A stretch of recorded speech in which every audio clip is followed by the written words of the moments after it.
Boa noite a todos, que a paz do Senhor Jesus esteja com todos aqui nessa noite, na nossa classe bíblica aqui na nossa igreja, no nosso culto especial. Nós estamos desenvolvendo uma série aqui na nossa igreja, as 4 visões proféticas no livro de Daniel.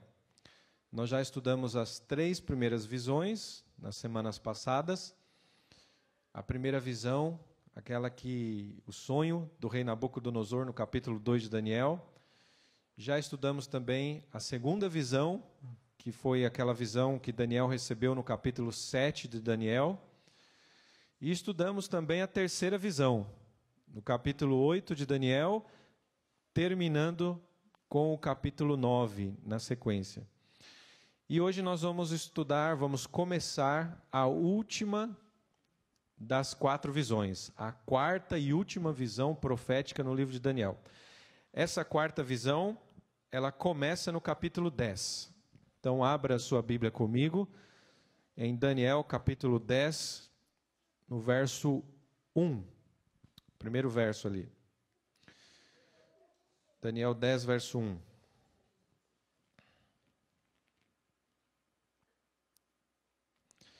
No terceiro ano de Ciro, rei da Pérsia, foi revelada uma palavra a Daniel, cujo nome é Beltesazar. A palavra era verdadeira e envolvia grande conflito. Ele entendeu a palavra e teve a inteligência da visão. Então, nesse primeiro verso, nós encontramos aqui a informação histórica do momento histórico em que Daniel teve essa visão. Aqui diz que foi no terceiro ano de Ciro, rei da Pérsia.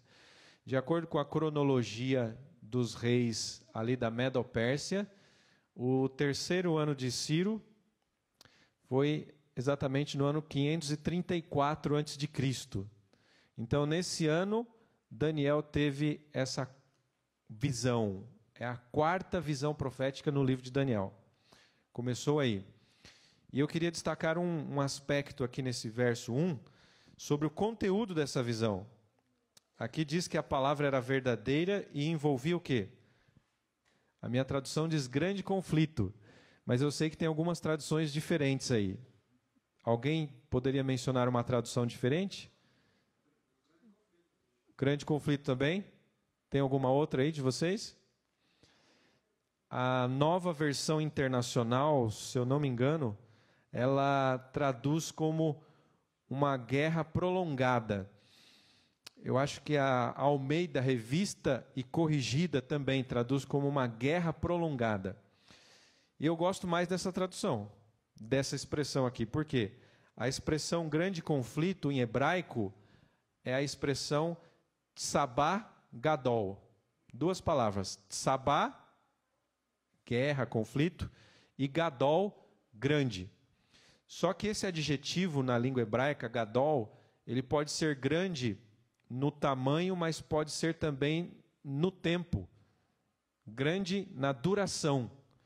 Então, a tradução aqui pode ser essa tradução que eu mencionei aí. Uma grande guerra. E nós vamos ver aqui, ao interpretar essa visão, que tem mais sentido essa tradução. Daniel viu, então, na sua quarta visão, ele viu uma guerra prolongada. E nós vamos ver aqui que realmente foi isso. Uma guerra prolongada. Qual foi a reação de Daniel ao ele começar a receber a visão? Vamos ler aqui os versos 2 e 3. Naqueles dias eu, Daniel, pranteei durante quanto tempo? 3 semanas, 21 dias, Daniel então ficou em pranto. E ele diz no verso 3, manjar desejável não comi, nem carne, nem vinho entraram na minha boca, nem me ungi com óleo algum, até que passaram as 3 semanas inteiras. Então Daniel, na verdade, entrou num momento assim de introspecção. Ele começou a jejuar e ele começou a sentir assim uma certa aflição por aquela visão que ele estava tendo que Deus tinha revelado para ele. O que aconteceu depois desse tempo? Vamos ver aqui do verso 4 em diante. No dia 24 do primeiro mês, estando eu à borda do grande rio Tigre, levantei os olhos, disse Daniel, e olhei, e eis um homem vestido de linho, cujos ombros estavam cingidos de ouro puro, de Ufaz. O seu corpo era como berilo, o seu rosto como um relâmpago, os seus olhos como tochas de fogo, e os seus braços e os seus pés brilhavam como bronze polido. E a voz das suas palavras era como o estrondo de muita gente. Só eu, Daniel, tive aquela visão. Os homens que estavam comigo nada viram. Não obstante, caiu sobre eles grande temor, e fugiram e se esconderam. Verso 8, fiquei, pois, eu só, e contemplei essa grande visão, e não restou força em mim, o meu rosto mudou de cor e se desfigurou, e não tive ou não retive força alguma. Então, na sequência, o que aconteceu com Daniel?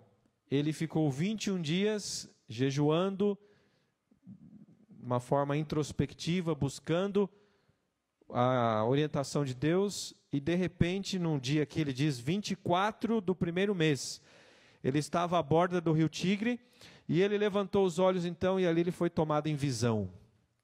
Ele teve uma visão e ele viu um ser muito majestoso, cujo corpo era como berilo, diz ele, e o seu rosto era como relâmpago. E ele diz que só ele teve essa visão. Aqui nós cremos que ele teve uma visão do próprio Senhor, nesse momento aqui, logo depois desses 21 dias. O que aconteceu com Daniel em seguida? Continuando aí o texto, verso 9. Contudo, eu ouvi a voz das suas palavras e, ouvindo-a, caí sem sentidos, rosto em terra. Verso 10. Eis que certa mão me tocou, sacudiu-me e me pôs sobre os meus joelhos e as palmas das minhas mãos. E ele me disse, Daniel, homem muito amado, está atento às palavras que eu vou te dizer. Levanta-te sobre os seus pés, porque eis que eu te sou enviado. E ao falar ele comigo esta palavra, eu me pus em pé, tremendo. Então, na sequência, o que nós vemos aqui? Daniel, primeiro, ele se prostrou em terra, ficou de joelhos, vamos dizer assim. E aí, essa pessoa, esse ser, tocou ele, passou para ele algumas palavras de ânimo, de orientação, e ele então se pôs em pé, e ele começou a ouvir então as palavras daquele ser. O que disse o anjo a Daniel? Verso 12. Então me disse, não temas, Daniel, porque desde o primeiro dia em que aplicaste o coração a compreender e a humilhar-te perante o teu Deus, foram ouvidas as tuas palavras, e por causa das tuas palavras é que eu vim. Então olha que interessante, o anjo disse para ele, olha Daniel, desde lá do primeiro dia, antes daqueles 21 dias que você começou a jejuar, orar e buscar a Deus, desde o primeiro dia na verdade a sua oração já foi ouvida. E eu vim aqui exatamente para te atender. Verso 14. Agora vim para fazer-te entender o que há de suceder ao teu povo nos últimos dias, porque a visão se refere a dias muito distantes. E ao falar ele comigo essas palavras, dirigi o olhar para a terra e me calei. Então, eu estou lendo todos esses versos aqui como introdução, porque a visão começa no capítulo 10, verso 1. Ele teve a visão e ali ele ficou ali sem entender o que ele estava vendo. Ele jejuou 21 dias, buscou a Deus, humilhou-se para que Deus mostrasse a ele o entendimento, a revelação e a interpretação daquela visão que ele havia tido. E agora, então, depois de 21 dias, o anjo aparece a ele e diz assim, olha, Daniel, você é um homem muito amado. Desde o começo, que você começou a se humilhar diante de Deus, Deus já me mandou aqui para falar contigo. E eu vim aqui te explicar essa visão. Essa visão se refere a dias muito distantes e tem a ver com o povo de Deus, com o teu povo, diz aqui. O povo de Deus, especialmente aqui os judeus. o povo de Deus em geral, é lógico, mas aqui os judeus, nós vamos ver que a visão tem uma localização geográfica específica, e ela então tem mais a ver com aquela parte ali do Oriente Médio. Bom, muito bem. Então agora vamos à interpretação da visão propriamente dita, porque até agora nós não sabemos o que Daniel viu, mas agora o anjo vai contar para ele já explicando a visão. E essa explicação está no capítulo 11 de Daniel. É o centro de toda essa visão. Abra aí Daniel 11, nós vamos ler a partir do verso 2. Aqui é o anjo explicando para ele. Verso 2. Agora eu te declararei a verdade. Eis que ainda 3 reis se levantarão na Pérsia, e o quarto será acumulado de grandes riquezas mais do que todos. E tornado forte por suas riquezas, empregará tudo contra o reino da Grécia. Então aqui começa de fato a interpretação da visão. Ele já dá a visão interpretada para Daniel. E na verdade não é bem interpretada, é explicada, né? A visão é explicada. Então o anjo diz para ele, olha, 3 reis ainda se levantarão na Pérsia, na Medo-Pérsia. Lembram que lá no capítulo 10, verso 1, Daniel teve essa visão no 3º ano do rei Ciro. Então o rei ali era o rei Ciro, quando começou a visão. E o anjo disse para ele, olha, 3 reis ainda se levantarão na Pérsia. E o 4º rei será acumulado de grandes riquezas. E ele vai empregar todo o seu poder contra a Grécia. Então, como que isso se cumpriu na história? Nós temos aqui a cronologia dos reis da Medo-Pérsia, Império Aquemênida, também chamado de Império Aquemênida. Depois de Ciro, a visão foi dada no 3º ano de Ciro. Depois de Ciro, qual que era o primeiro rei que viria? Cambises II. Cambises II foi filho de Ciro. Ele assumiu o trono em seguida. Depois de Cambises II, veio um que ficou conhecido como Falso Esmerdes. Esse Falso Esmerdes, ele ficou apenas 3 meses no governo. Ele tomou o governo lá, fez mais ou menos uma conspiração ali, tomou o trono, mas logo ele foi tirado do trono também. E em seguida ele entrou o rei Dario I, Dario o Grande, rei dos Medos e Persas. Esse foi um grande rei, um governo notável. Então esses são os 3 reis, olha. O anjo disse para ele, Daniel, 3 reis ainda vão se levantar na Medo-Pérsia. E o 4º reino em seguida, esse sim vai ser muito poderoso, muito rico. E ele vai empregar toda a sua riqueza contra a Grécia. Quem foi o 4º rei na sequência? Foi o rei Xerxes, também conhecido na Bíblia como Assuero. É o rei Assuero que se casou com a rainha Esther, com a rainha Esther. A Johnny conhece bem essa história, né, Johnny? Então, o rei Assuero, Xerxes, ele foi um rei muito rico, foi profetizado aqui nessa visão de Daniel. Notem que essa visão foi dada no ano 534 a.C., e o rei Assuero só assumiu o trono no ano 486 a.C. Então, um bom tempo depois. Deus antecipou isso. Se nós lermos o livro, por exemplo, de Esther, no capítulo 1, nós vamos ver que o reinado, ou reino, o império dos Medo-Persas na época de Xerxes, ou na época de Assuero, realmente era um reino muito rico. Diz que Xerxes deu um banquete lá que durou vários dias. Tamanho a riqueza e a prosperidade que eles tinham. Foi festa atrás de festa. E interessante que na profecia aqui, na visão de Daniel, termina o verso 2 dizendo que esse rei, o 4º rei na sequência, ele empregaria toda a sua riqueza e poder contra a Grécia. Sabe por quê? Porque a Grécia, aqui, olha, eu vou mostrar aqui no mapa, onde está esse círculo vermelho, essa região aqui da Grécia e também aqui da Macedônia, era a única região importante do mundo que Xerxes ainda não havia tomado. E ele tinha uma ambição muito grande de tomar essa parte do mundo também. Só faltava ali a Grécia e a Macedônia para ele tomar conta. Todo outro mundo, o restante do mundo importante, já estava sob o seu governo. Então, o que ele fez? Segundo o historiador Heródoto, Heródoto foi aí o pai dos historiadores, né? Considerado o pai dos historiadores. Nesse livro aqui, Histórias de Heródoto, ele conta justamente essa época, a época do Império Medo-Persa. Ele fala muito sobre o rei Xerxes, que é o Assuero da Bíblia. E ele diz aqui nesse livro que o rei Xerxes reuniu muitos homens e escravos de todas as províncias, formando um contingente de mais de 2 milhões de homens. Tudo para atacar a Grécia e a Macedônia. Porque ele queria conquistar aquele pedaço que faltava. E ele empregou realmente isso aí. Muitas batalhas foram realizadas ali, mas a história conta uma coisa interessante, irmãos. As províncias gregas, as cidades gregas e da Macedônia, elas eram muito desunidas. Muito desunidas.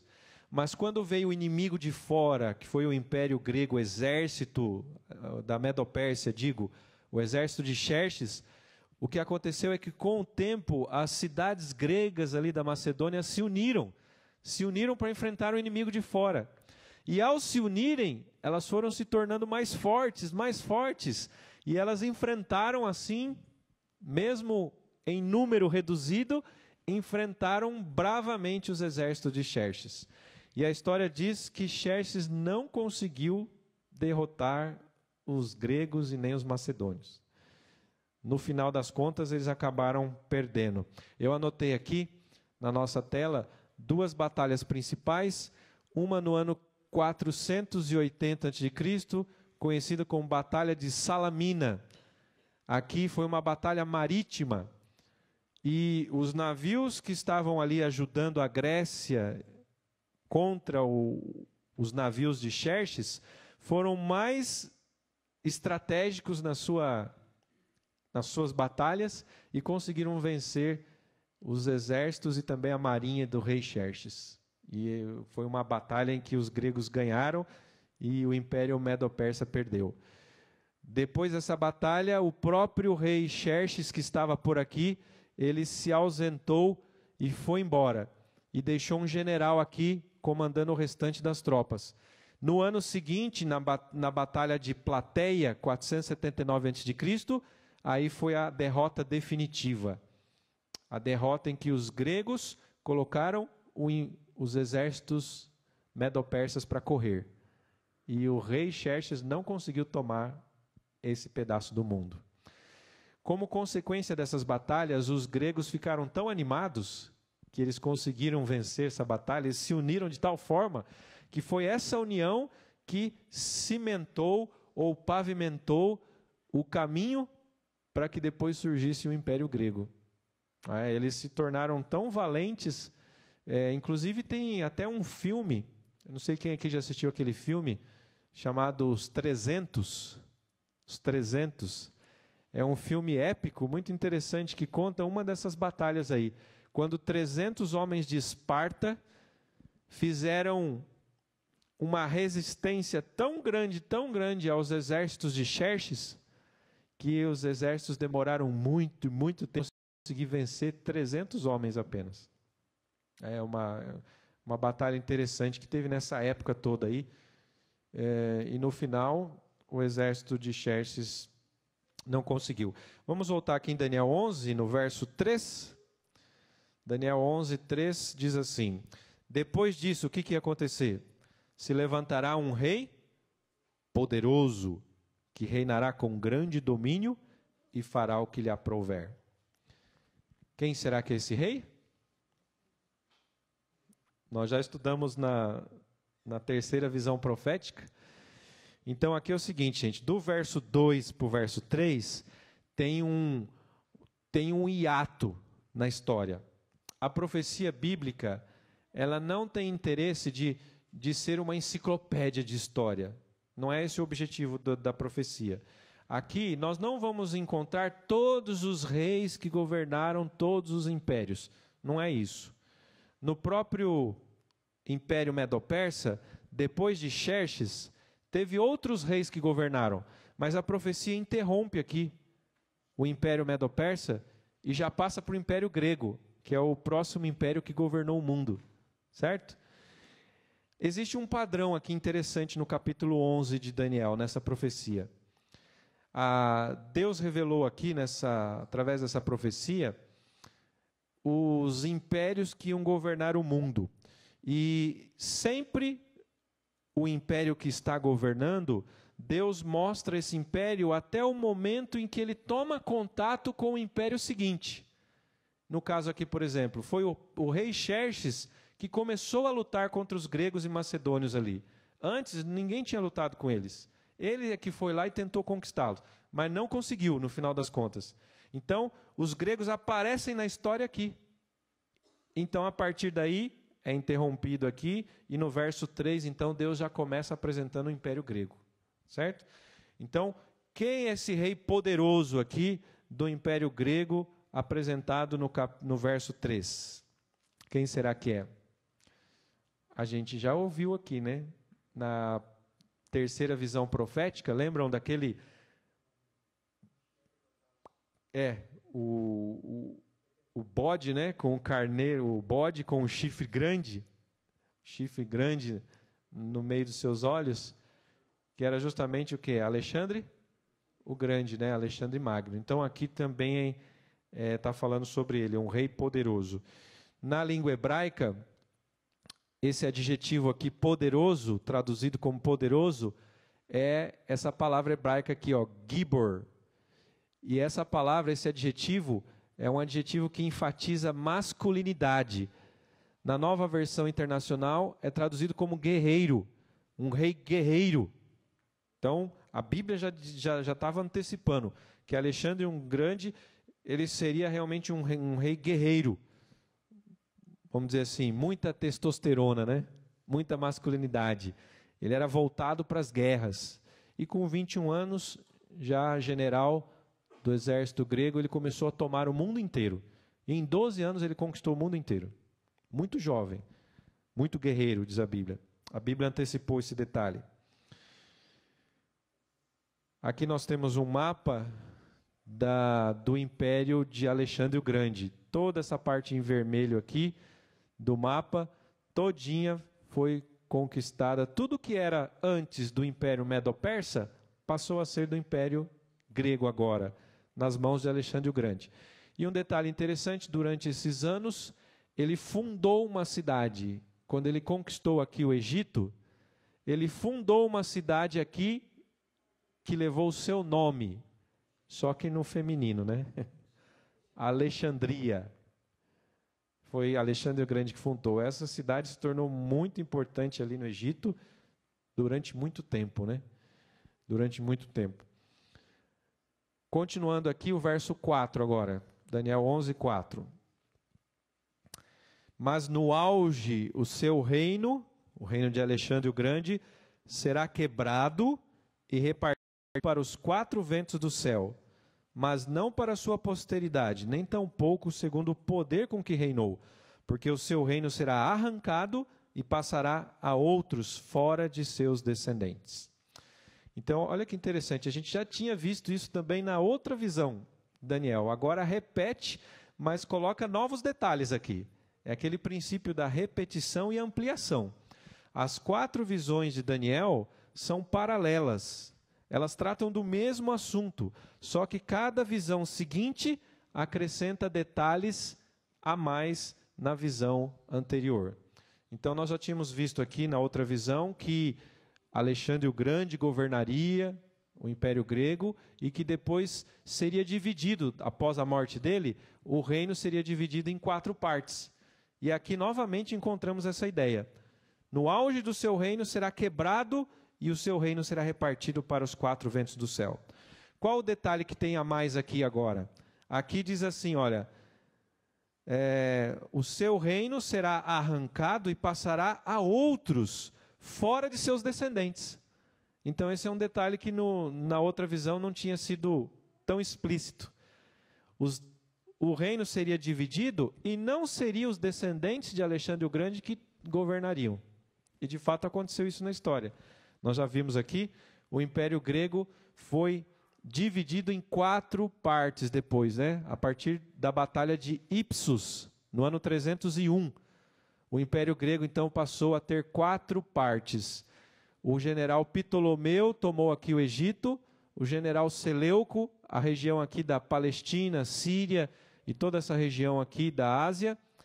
O general Lisímaco tomou essa parte aqui, onde hoje é a Turquia. E o general Cassandro ficou ali com a Grécia e Macedônia. 4 partes. A profecia diz que isso ia se cumprir e realmente aconteceu. Agora vamos ao verso 5. A partir do verso 5 em diante, nós encontramos uma nomenclatura diferente na profecia, que até agora nós não tínhamos encontrado em nenhuma das outras 3 visões que nós tínhamos analisado. Vamos ler aqui o verso 5. Aqui diz assim: o rei do sul será forte, como também um de seus príncipes. Este será mais forte do que ele, e reinará, e será grande o seu domínio. Então, nós encontramos aqui 2 elementos na profecia que nós não tínhamos encontrado antes. Chama-se o rei do sul e o rei do norte. Nenhuma das 3 visões anteriores nós encontramos isso. É a partir daqui que nós encontramos essa nova nomenclatura, é um detalhe a mais, certo? Seguindo a sequência, então, dos impérios, o Império Grego tinha se dividido em 4 partes, os 4 generais de Alexandre. Então, o rei do sul e o rei do norte, a partir de agora, do verso 5 até o verso 13, serão 2 reinos desses 4 aqui, dos generais de Alexandre. Quem são esses reinos? Aqui, segundo esse mapa, olha, quando a Bíblia diz rei do sul, do verso 5 até ali o 13, 14, o rei do sul são os Ptolomeus, tem a ver com o Egito, a dinastia ptolomaica que governou o Egito. E quando a Bíblia falar rei do norte, nesses versos da profecia, nós estaremos falando sobre os Seleucidas, que tomaram essa parte aqui, né? O general Seleuco tomou aqui a Palestina, a Síria e toda essa região aqui da Ásia também, onde antigamente era a Medo-Pérsia. Um território bem grande, por sinal. Então, o rei do norte são os Seleucidas, rei do sul, os Ptolomeus. Os reis aqui do Egito, eles adotavam esse título, Ptolomeu. Os reis aqui desse Império Seleucida, eles adotavam 2 títulos diferentes. Ou era Seleuco, ou era Antíoco. Um dos 2. Para diferenciar um rei do outro, eles colocavam um segundo nome. Então era Antíoco alguma coisa, ou então Seleuco alguma coisa. E aí vinha depois os outros. Eu vou mostrar aqui para vocês a cronologia que nós temos. Segundo a história, ali o Império dos Ptolomeus no Egito teve essa cronologia aqui, ó. Ptolomeu I, depois o segundo, o terceiro, o quarto, o quinto, sétimo, enfim, começa no ano 323, mais ou menos, e vai até a época de Cleópatra. Cleópatra, a famosa Cleópatra, ela era da linhagem dos Ptolomeus e se tornou rainha no Egito. Já os Seleucidas, que na profecia são chamados de rei do norte, o império deles teve esses reis aqui, ó. Seleuco I, depois Antíoco I, Antíoco II, Seleuco II, e acompanha essa cronologia aqui também. Então, do verso 5 até o verso 13, comecinho do 14, nós vamos falar só sobre esses reinos, Ptolomeus e Seleucidas. e eles ficavam batalhando entre eles. Então a Bíblia vai dizer assim: o rei do sul lutou com o rei do norte, o rei do norte depois lutou com o rei do sul, e vai nessa sequência todos esses versos aqui. Uma parte da profecia de Daniel 11 muito específica, muito específica. Só Deus poderia ter revelado tantos detalhes assim antecipadamente. Só Deus poderia ter feito isso. Vamos ver aqui de uma forma assim um pouco sucinta esses versos. Então eu li o verso 5, né? O rei do sul será forte, como também um de seus príncipes. Quem é então o primeiro rei do sul? É o primeiro rei lá dos Ptolomeus, rei do sul. Eu coloquei aqui, eu reescrevi esse capítulo aí de Daniel 11, e eu coloquei aqui já os nomes para a gente não se perder muito. Então, aqui em cima, ó, verso 5. O rei do sul, o primeiro é o Ptolomeu I. Ele será forte, como também um de seus príncipes. Um de seus príncipes aqui é o Seleuco I. Este será mais forte do que ele, do que o rei do sul, e reinará e será grande o seu domínio. O que aconteceu na história? Aconteceu o seguinte: o Seleuco, que tinha estabelecido ali o seu reino, ele foi expulso logo no início por um outro general, o general Lisímaco. O general Lisímaco saiu ali da onde é a Turquia hoje e foi com seus exércitos e expulsou Seleuco dali. Ele queria tomar aquela região para ele. E Seleuco fugiu para o Egito. E ele ficou ali sob os cuidados do rei Ptolomeu I. Eles fizeram amizade e tiveram um bom tempo ali. Enquanto Seleuco I ficou no Egito, ele construiu o seu exército, formulou ali, estabeleceu o seu exército, se fortaleceu, e quando ele estava já forte, ele voltou para a sua região ali da Síria e expulsou de vez o Lisímaco com o seu exército, e aí fincou raízes ali com o seu reinado, o reinado dos Seleucidas. Então, a Bíblia antecipou esse detalhe interessante, que, na verdade, Seleuco, ele ficou sob os cuidados de Ptolomeu I, e quando ele se tornou mais forte, então ele voltou para o seu domínio. Verso 6, diz assim, ó: ao cabo de anos, eles se aliarão um com o outro. Está falando do rei do sul e rei do norte. Só que, no cumprimento do verso 6, já não era mais Seleuco I e nem Ptolomeu I. Nós já estamos falando do outro próximo da dinastia aqui. É o Ptolomeu II e o Antíoco II. Olha que interessante esse detalhe aqui, ó. A filha do rei do sul, quer dizer, a filha lá do Ptolomeu II, ela se chamava Berenice.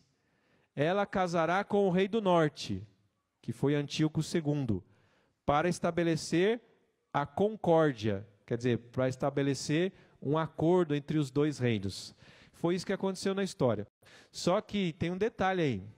A história, bem dizer, é assim: o Antíoco II, que era lá do reino dos Seleucidas, ele divorciou-se da sua mulher. Ele se divorciou.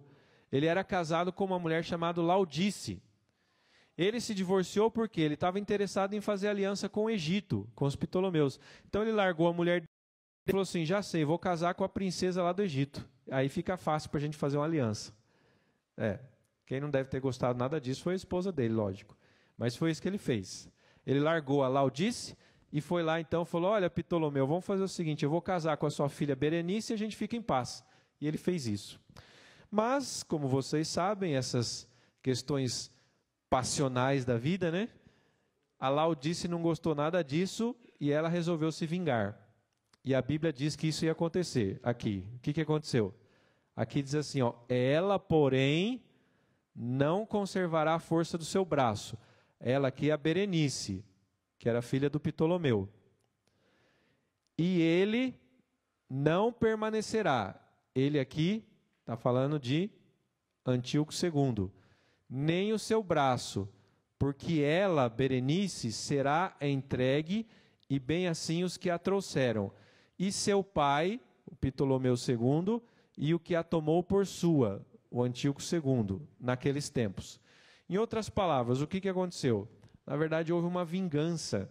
A história diz que a Laodice, por ter sido preterida, ela arrumou um jeito lá e ela matou o ex-marido dela, matou a segunda mulher dele, que era Berenice, e matou o filho que eles tiveram. Matou todo mundo. Vingança. A profecia continua dizendo assim, no verso 7. Mas um renovo da linhagem dela aqui, da Berenice que morreu, que era lá dos Ptolomeus. Então, um renovo, quer dizer, é um que sobrou da linhagem. Na verdade, é o seu irmão. Se levantará em seu lugar. Então, aqui nós estamos falando de um outro Ptolomeu, irmão de Berenice. A história chamou ele de Ptolomeu III. E ele avançará contra o exército do rei do norte. Na época era o Seleuco II.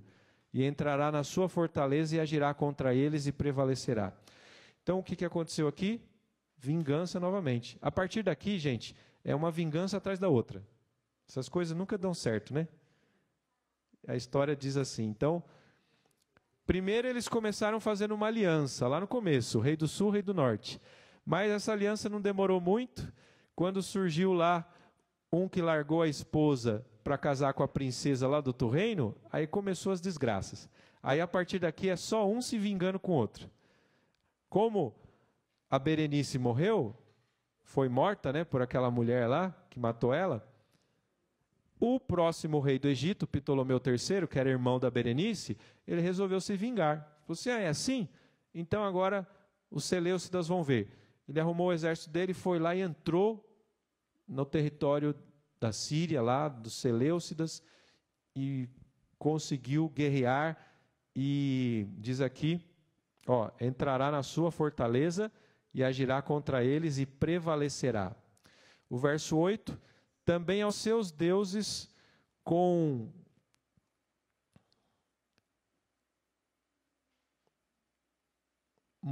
a multidão, diz aqui, das suas imagens fundidas, com os seus objetos preciosos de prata e ouro, levará.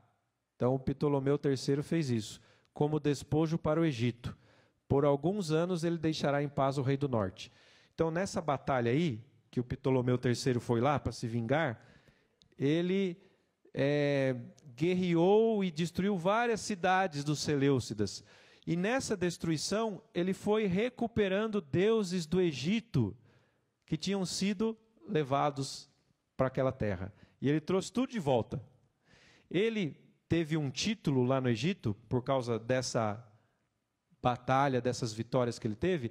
Ele foi chamado no Egito de um Ptolomeu benfeitor. O sobrenome que ele ganhou era justamente o nome benfeitor em grego. Ptolomeu III, o benfeitor, por causa dessas vitórias que ele havia conseguido. Mas enfim, continuando aqui agora, verso 9. Mas depois, este aqui estava falando do rei do norte. Então, o Seleuco II avançará contra o rei do sul, que era o Ptolomeu III. Isso aqui dá para a gente colocar na história, localizar no ano 242 a.C. Foi essa batalha aqui. Então, vocês percebem? É tudo assim, é uma guerra atrás da outra. Eles iam lá, batalhavam, guerreavam, ganhavam. Aí o rei do norte, depois de algum tempo, se vingava, vinha aqui no rei do sul, no Egito, lutava, batalhava e conquistava. Demorava mais um pouco, o rei do sul se fortalecia, ia lá e lutava com o rei do norte. Então foi assim mais de 200 anos da história. Rei do sul, rei do norte, guerreando entre si. Essa é a história. E Daniel capítulo 11 antecipou para nós todos esses detalhes da história. Interessante, né? Como nosso Deus é tremendo de antecipar tanta coisa assim. Em poucas palavras, resumiu a história toda dessa época. Continuando aqui, o verso 10. Seus filhos, estão falando aqui tá falando do rei do norte. A linguagem bíblica é muito sucinta, é muito resumida. Então a gente tem que prestar muita atenção aqui na hora de ler, senão a gente não consegue nem saber de onde está falando. Mas aqui no verso 10, ele terminou falando do rei do norte aqui. Então aqui diz assim, os seus filhos, os filhos de Seleuco II, que foi Seleuco III e Antíoco III. Eles farão guerra e reunirão numerosas forças. Um deles, que foi o Antíoco III, por quê? Porque o Seleuco III, ele reinou 2 anos só, e ele foi morto. Aí entrou o outro, que foi o Antíoco III.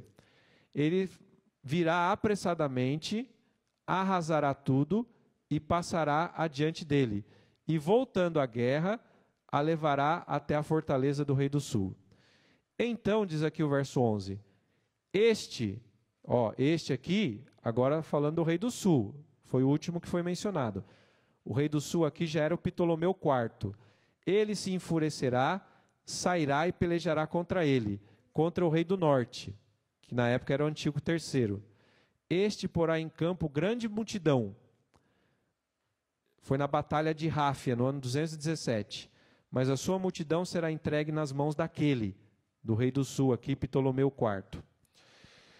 Por que é importante nós vermos assim tantos detalhes da história, né? Parece um pouco cansativo isso, e realmente é um pouco cansativo. Mas para nós analisarmos o capítulo 11 de Daniel e vermos principalmente o final do capítulo 11, que tem a ver com os nossos dias, nós precisamos analisar todos esses detalhes.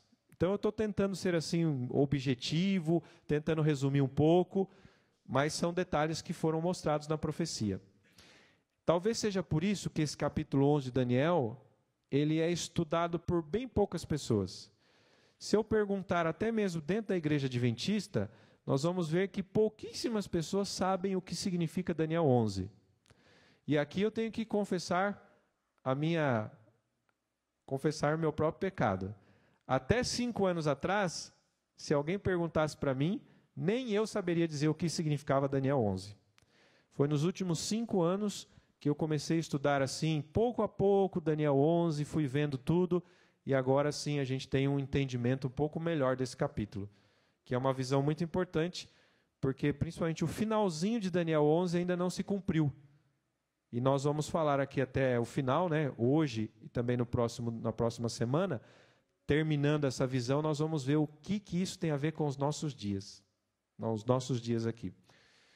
Terminando essa parte, então, eu queria só mostrar para vocês aqui essa batalha de Ráfia. Por que essa batalha de Ráfia ela é importante? Tem um detalhe muito importante. Deus só menciona aqui na profecia aqueles eventos que são mais importantes, que são diferenciados por causa de alguma coisa. Né? Deus jamais ia apresentar aqui na profecia uma sequência cronológica exata, com todos os detalhes da história. Não ia caber aqui no livro, lógico. Então ele pega os pontos principais. E por que essa batalha de Ráfia foi citada aqui? Pelo seguinte, aonde era Ráfia? Ráfia é a cidade de Rafa, que fica na faixa de Gaza. Aqui nesse mapa pequeno, vocês têm aqui a Palestina, e esse espaço aqui pintado aqui é o que nós conhecemos hoje como a faixa de Gaza. A faixa de Gaza está aqui ampliado nesse mapa grande. Bem no sul aqui, bem no sul, você encontra a cidade de Rafa. Aqui, naquela época, foi onde foi travada essa batalha de Ráfia. E o que teve de diferente nessa batalha? É que nessa batalha, os Ptolomeus e os Seleucidas, eles utilizaram uma estratégia militar a mais. Eles incluíram elefantes para batalhar na guerra. Elefantes, que antes não havia isso. Então, a história diz que os Ptolomeus do Egito, eles reuniram 73 elefantes da Somália e levaram lá para a cidade de Ráfia, ou Rafa. Já os Seleucidas também se muniram de 102 elefantes da Índia, da Ásia, e eles levaram ali. Então, mais ou menos essa é uma ilustração aqui de como que eles agiram, né?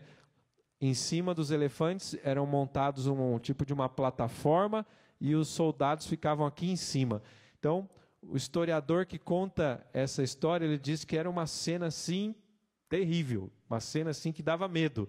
Aquele monte de elefante eram como se fossem os tanques de guerra da época, né? E os soldados em cima ali batalhando e se guerreando na cidade de Ráfia. Embora os Ptolomeus aqui estivessem em menor número com os seus elefantes, eles venceram essa batalha de Ráfia. E os Seleucidas perderam a batalha, ok? Paramos aqui, né, no verso 12. A multidão será levada e o coração dele, do Ptolomeu IV, se exaltará. Ele derribará miríades, porém não prevalecerá.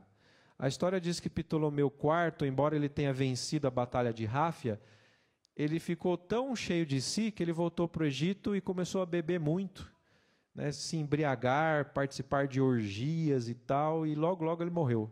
Depois disso ele morreu e não conquistou muita coisa mais na sua vida. Então acabou perdendo para si mesmo.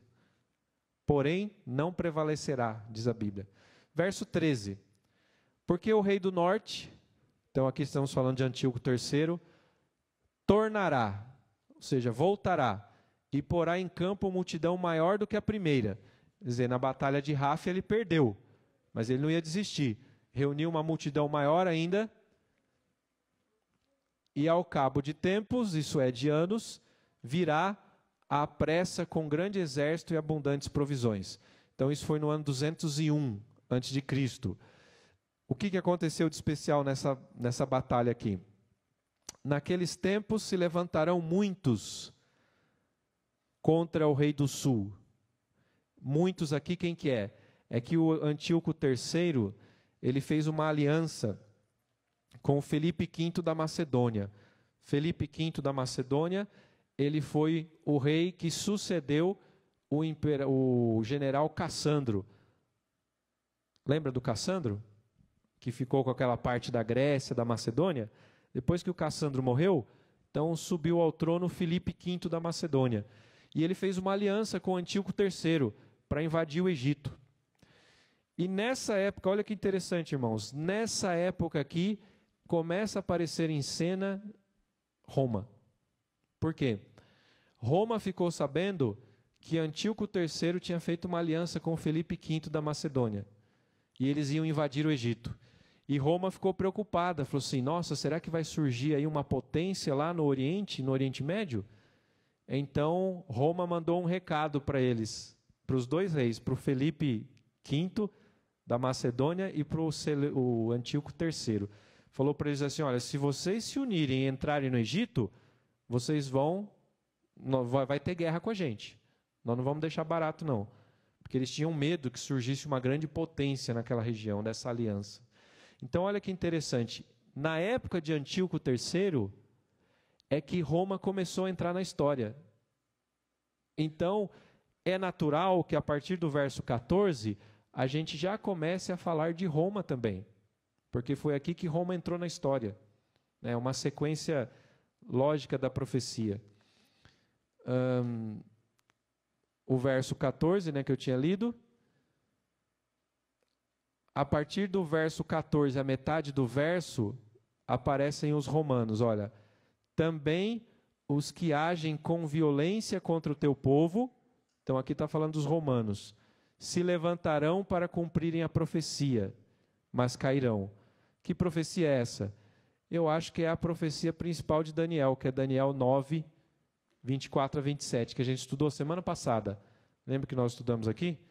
Nós estudamos que nessa profecia foi previsto a vinda do Messias, do ungido de Deus. Ele ia ser ungido num ano, depois de 3 anos e meio ele ia ser morto, e aí, depois de mais 3 anos e meio, a aliança com os judeus ia acabar. Profecia que nós vimos a semana passada. Então, eu creio que essa profecia. Então, a partir da metade do verso 14, aparecem em cena os romanos. Agora o Império Grego fica para trás. E aqui tem um detalhe interessante, gente. o rei do norte agora não vai ser mais os Seleucidas. O rei do norte vai ser o quê? Vai ser os romanos, Roma Imperial. Vamos chamar assim, Roma Imperial. A gente já conhece esse nome aqui. Já estudamos na outra profecia. Então, até o verso 14, primeira parte, o rei do norte são os Seleucidas. A partir da segunda metade do verso 14, agora é Roma Imperial. Então, vamos lá. Verso 15. O rei do norte, quem que é o rei do norte agora? Roma Imperial. Roma Imperial. Verso 15. O rei do norte virá, levantará baluartes e tomará cidades fortificadas. Os braços do sul, do rei do sul, do Egito ainda, não poderão resistir, nem o seu povo escolhido, pois não haverá força para resistir. Eu demorei algum tempo, irmãos, para descobrir o que era isso aqui, ó. Levantará baluartes. O que será que são baluartes? Eu demorei um bocado para descobrir o que era isso, até que eu consegui descobrir. Baluartes, na verdade, é um tipo de engenharia de guerra. Eu já vou mostrar aqui. Deixa eu só colocar esse detalhe aqui, ó. Eu falei para vocês, foi na época de Antíoco III que a República de Roma começou a interferir nas questões da Síria e do Egito. E, inclusive, teve 2 vitórias de Roma sobre os Seleucidas. No ano 191 a.C., lá em Termópilas, na Grécia, e no ano 190 a.C., na Magnésia, que fica ali na Lídia, onde hoje é a Turquia. Como resultado dessas 2 guerras aqui, eles estabeleceram um tratado de paz, chamado Apameia, em 188 a.C. Foi tudo na época de Antíoco III, foi que Roma entrou em ação ali, né, como eu tinha falado para vocês. Então, aqui está. O que é um baluarte? Eu descobri isso aqui. Baluarte é um tipo de engenharia de guerra, uma construção que os romanos usavam muito para tomar as cidades que eles iam conquistar. Aqui está uma ilustração para representar um baluarte. Eles buscavam sempre um monte, uma elevação, e em cima dessa elevação eles construíam ali fortificações, colocavam torres, aqui como vocês estão vendo, e isso tudo aqui, esse complexo que eles faziam, era para poder se defender e atacar melhor a cidade que eles iam conquistar. Esse complexo aqui chamava de baluarte. Então, cumprindo a profecia, os romanos foram os inventores e os que desenvolveram essa engenharia de guerra. Eu até coloquei essa fala aqui, essa frase aqui na tela, diz assim, ó: quem ganha a guerra é a pá, e não o pilo. Pilo é lança, né? Essa aqui é uma frase que ficou muito famosa na história por causa dos romanos. Os romanos, eles desenvolveram uma engenharia tão grande na hora de executar as guerras, que eles davam mais valor às construções, aos fortes, aos canais que eles abriam, toda aquela coisa de engenharia que eles faziam, eles davam mais valor a essas estratégias do que aos próprios armamentos que eles tinham.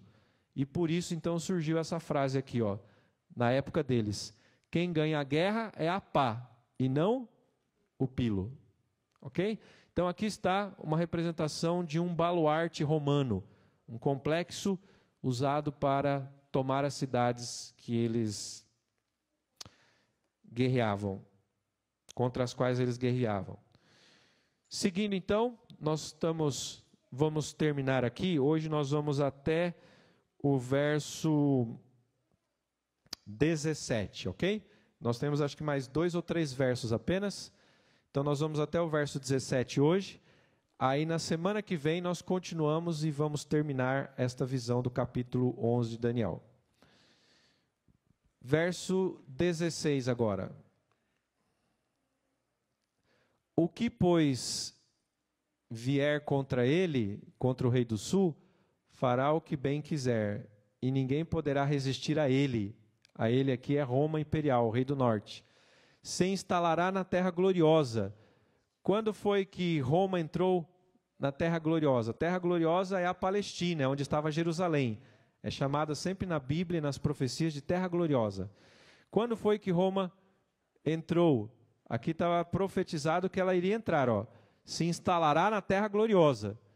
Foi justamente no ano 63 a.C. que os romanos entraram na Palestina. E tudo estará em suas mãos. Verso 17. Resolverá vir com a força de todo o seu reino e entrará em acordo com ele. Então, ó, o rei do norte, Roma, vai vir com toda a força e entrará em acordo com ele, com o rei do sul. E o rei do sul lhe dará ao rei do norte. Na época aqui, eu coloquei aqui, ó, já era Júlio César, o imperador romano. Lhe dará o quê? Uma jovem em casamento. Quando foi que o Egito deu uma jovem em casamento para Roma? Foi justamente a figura de Cleópatra. Todo mundo conhece na história, né? Então, o rei do sul, no Egito, lhe daria ao rei do norte, Roma imperial, uma jovem em casamento, para ver se selava uma aliança entre eles. Então, isso aconteceu. E aqui, irmãos, olha que interessante, nós temos Cleópatra na Bíblia. Quem diria, né? Que Cleópatra foi profetizada na Bíblia. Para destruir o seu reino. Isto, porém, não vingará e nem será para a sua vantagem. Então, a história diz isso. Cleópatra, da dinastia dos Ptolomeus no Egito, ela foi colocada sob a tutela de Roma no ano 51 a.C., e em 48 anos de Cristo ela tornou-se amante de Júlio César, o qual tinha invadido o Egito. Então, rei do norte, Roma imperial, eles tinham invadido o Egito, já era Júlio César o imperador, e naquela época o rei do sul, o Egito ali, propôs uma aliança e, na verdade, Cleópatra, né, ela era a rainha, e ela se encantou ali com Júlio César. Eu acho que por interesses políticos, obviamente, e ela se tornou amante dele para tentar algum benefício e uma aliança com Roma imperial. Muito bem, vamos parar por aqui. Eu acho que essa é o que nós temos aqui, ou será... Não, deixa eu ver aqui, acho que temos mais 2 versos aqui, ó. É isso mesmo. Aqui, ó, o verso 18. Nós vamos até o 19, então. Eu falei 17, mas eu errei aqui. Vamos até o 19. O verso 18. Depois se levantará o rei do norte, né, para as terras do mar e tomará muitas. Então, quando fala muitas aqui, na verdade são 3. São 3. E eu coloco até aqui as 3 batalhas, olha. Júlio César, nessa época, depois que ele se tornou amante de Cleópatra, ele guerreou em 3 frentes ali. Primeiro, no ano 47 a.C., ali na batalha de Zela, no Bósforo. Depois, no ano 46 a.C., batalha de Tapso, na Tunísia. E no ano 45 a.C., batalha de Munda, na Espanha. Então, vejam vocês ali, na região da Ásia, no norte da África, e também na Espanha. Foram as batalhas de Júlio César, que foram antecipadas na profecia.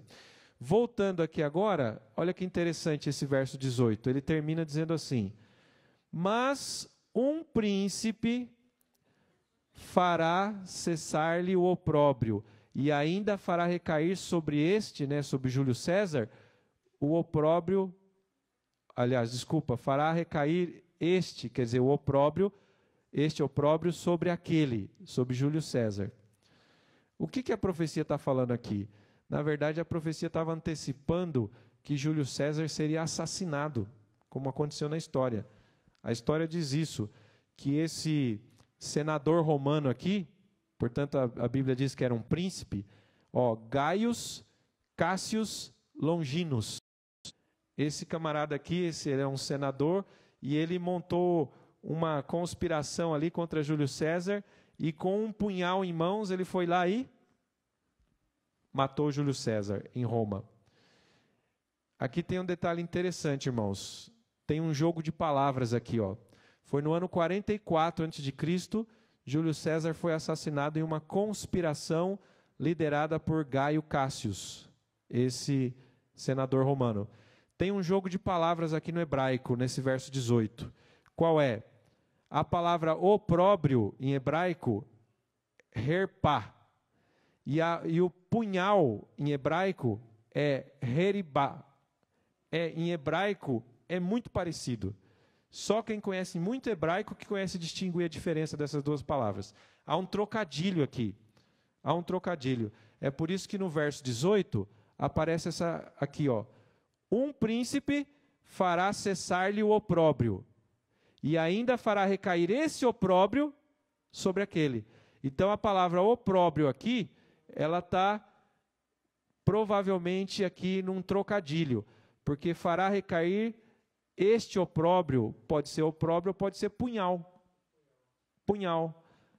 Fará recair esse punhal sobre aquele.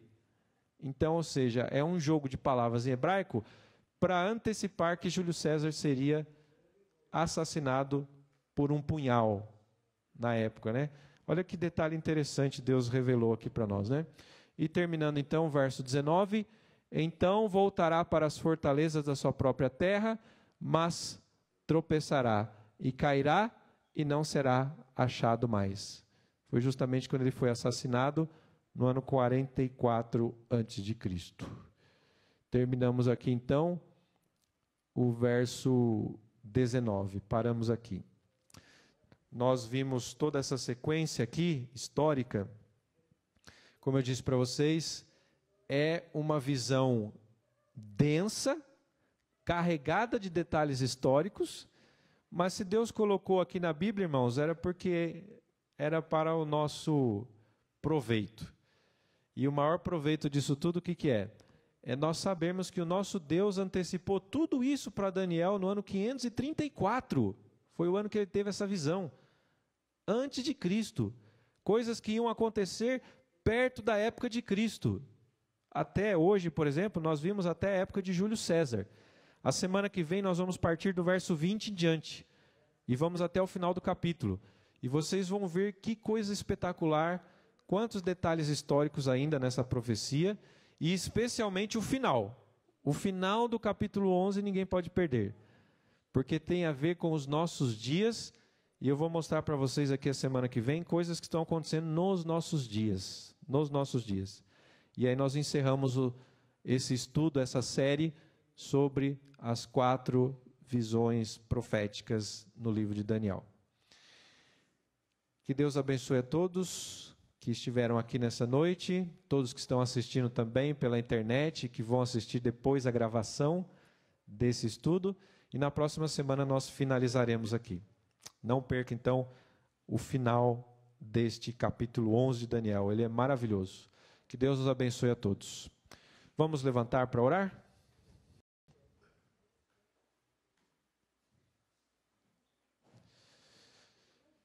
Querido Deus, muito obrigado, Senhor. Obrigado porque o Espírito do Senhor revelou coisas maravilhosas para o profeta Daniel, essa em especial que estamos estudando agora, estudamos hoje, uma visão que atravessa séculos e séculos de história, antecipando detalhes da história, com o objetivo de nós termos mais fé nesse Deus maravilhoso, esse Deus que controla a história e que sabe de tudo antes mesmo de acontecer. Que a nossa fé seja fortalecida e que o Espírito do Senhor esteja sobre cada um de nós aqui, nos dando uma boa semana de atividades na sua companhia. Em nome de Jesus, amém, Senhor.